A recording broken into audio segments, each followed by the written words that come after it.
CST le jour J.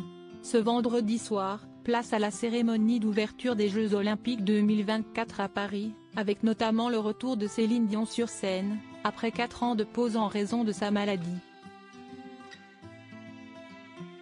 Les organisateurs ont d'ailleurs tout prévu pour que la star soit dans les meilleures dispositions possibles.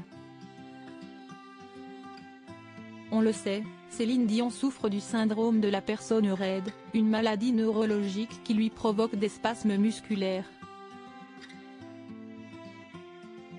CST comme si quelqu'un essayait de vous étrangler. CST comme si quelqu'un poussait votre larynx, il est pris d'un spasme, expliquait-elle pour NBC News il y a quelques semaines. Une situation qui bien évidemment l'empêche de chanter, mais aussi d'effectuer des tâches simples du quotidien. Quand je pointe mes pieds, ils peuvent rester dans cette position. Si je cuisine, parce que j'adore cuisiner, mes doigts et mes mains vont se mettre dans une certaine position, raconte-t-elle. Heureusement qu'elle est bien entourée puisque ses fils ont appris à s'occuper d'elle en cas de crise. Ce qui doit beaucoup la rassurer. Et d'ailleurs, pour son retour sur scène ce vendredi soir à l'occasion de la cérémonie d'ouverture des Jeux 2024 de Paris, elle chantera l'hymne à l'amour d'Édith Piaf. Tout est prévu de manière à ce que sa prestation soit quoi qu'il arrive réussie.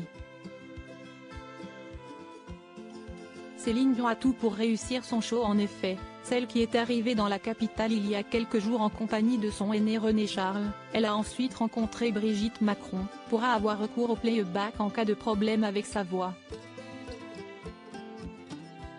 Un plan de secours qui sera également accessible pour les autres artistes, comme l'a indiqué Le Figaro. Victor Lemann, directeur musical des Jeux de Paris, a fait préenregistrer leur voix afin que cela soit possible. Une sécurité supplémentaire qui devrait soulager Céline Dion. L'objectif, la mettre plus à l'aise psychologiquement.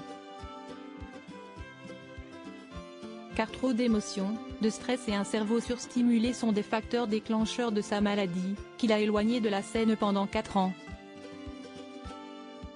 L'idée est donc, quelque part, de la préserver car elle a pour ambition de véritablement reprendre sa carrière de chanteuse incessamment sous peu.